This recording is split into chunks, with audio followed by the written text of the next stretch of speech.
have to say, I got you here for a bit of a selfish reason.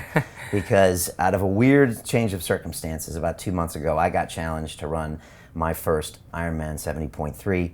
I've never done an endurance race or a triathlon or any running race or anything. And so exactly 30 days from today, I'm in Chattanooga, Tennessee to run my race with John Joseph, who is a hardcore punk frontman of the Cro-Mags band. He's been doing triathlons for a while. He's got 9 full finishes, 2 at Kona. And he's challenged me to do it on 100% plant-based diet. And so he's been in my ear the last 2 months. I've been struggling. I've been getting a great amount of respect for what you guys do. And I've been training every single day, sometimes twice a day. And I was wondering if you could just, first of all, give me some thoughts on what I've been going through, what I can expect on that first day, and then what Chattanooga's like. Because 70.3 was one of your specialties, wasn't it?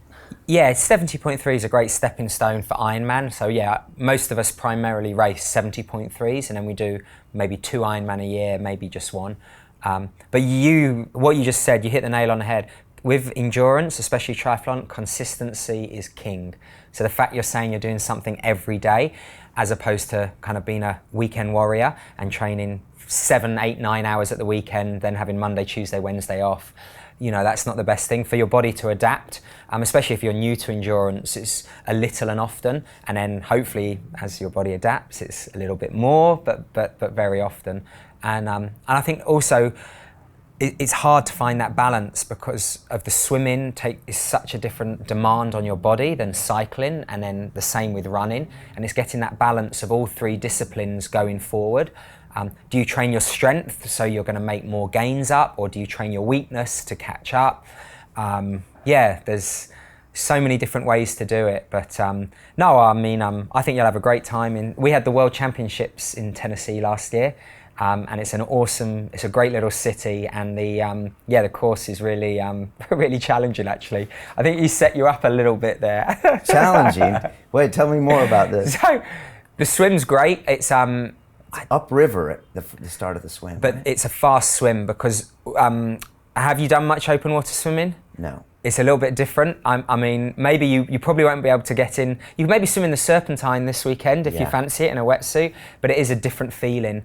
There's no black line to follow. With a wetsuit on, I'm not sure if Chattanooga will be a wetsuit swim. It's temperature dependent, but there's hustle and bustle. You're going to get dunked. It's a bit water polo-esque, but you need to get on people's feet, to get the draft, and then with the current. Because you swim with the current towards the end, that gives you confidence, you feel you're going well. And then the bike, literally at 4 miles into the bike, it's very flat through the industrial part, and then you hit a climb, and it's a 4-mile climb. I don't know if have you ridden out at Richmond Park? Not yet. No. So Box Hill, Newlands Corner. Yeah, I know of them. So it's like that, but 4 miles long. They're about 1.5 to 2 miles long. It's a really honest climb. And the worst thing you can do is feel like a king because it's early in the bike and go too hard there. So, later on when the crosswind comes in, which it always does for the last 20 to 30 kilometers, you've absolutely spent your pennies on the climb. Okay, and the crosswind just makes it harder. Yeah, because it's coming from the side. So, you're trying to be as aerodynamic as possible, and the wind predominantly comes from the right. And it's just energy sapping. Yeah. Okay. I'm not selling this to you, am I? And then honestly, okay. Rather tell you it's hard, and you're going, wow, what was he on about? I want to be thinking about Tim in mile 4. I'll be like, all right, here we go. And then the run, there's bridges and things involved, yeah, right? And they're pretty solid. First of all, you go out actually on a freeway. They close one side of it down, and that's really fast. I think when I raced there, the first 5 kilometers we did in like 16:08. 16. So it's pretty quick. Okay. Then you come back along a beautiful path, along the river, and then you cross I think it's the Tennessee River, the big river, and then you hit the suburbs, and it is like honest hit. Like there's, within London where we are, along the river, there's no hill like that. It's a real honest hill. And then what you'll find is, I get to the top, I'm running downhill, but by then your quads are probably a bit fatigued from the cycling, so you need to make sure you've taken enough electrolytes, enough salt, so you don't start cramping up, because then you kind of go across a block, and then you come back up the hill you've gone down, then back, and then you go over this beautiful wooden bridge, just pedestrian, across the river, do a loop. You can see the finish line, and then you've got to go and do it all again. But yeah, no, the far side of the river is really hilly. It'd be worth if you could get there a few days earlier, maybe not to run the whole course, but just to look.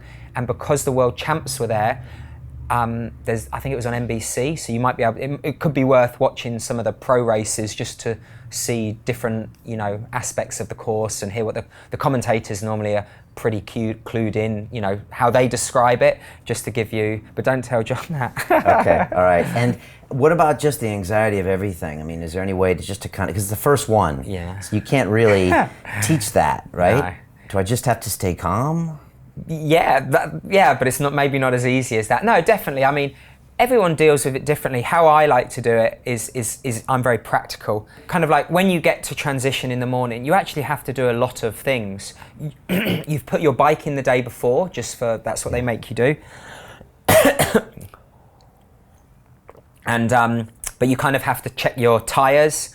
Make sure you've got enough air in, you want to make sure you're in the right gear, so when you jump on the bike, you're not going slow. You've got to put your water bottles in, your gels, your running shoes. Often you've got to put your running shoes in a bag and you hang them up on a hook. There's going to be 2,000 to 3,000 people racing, so can you imagine 2,000 to 3,000 bikes? You want to know where your bike is, so you've got to walk from the swim exit. There's my bike. Where do we go with our bike? What's the shortest way? So for me, you know, to calm my nerves, I just go through the practicality of what I need to do, how I need to set it up. It might even be worth writing down a bit of maybe this is a bit geeky, a bit of a timeline, because you have to be in your corral at a certain time, so you want to work backwards.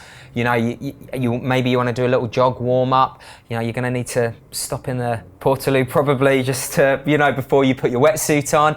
Oh, don't forget anything. Got your Vaseline so you don't get chafed with your wetsuit. So I like to think of all of these practical things.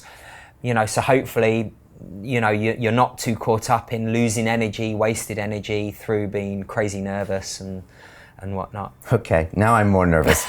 But no, I agree. Oh. Whenever you get anxious, you should go back to preparation, right? Absolutely. And just go into it. I guess maybe that's true about even a race. When you get anxious, then put the time in, right? So, all right, the T1 transition, though, is the tricky one.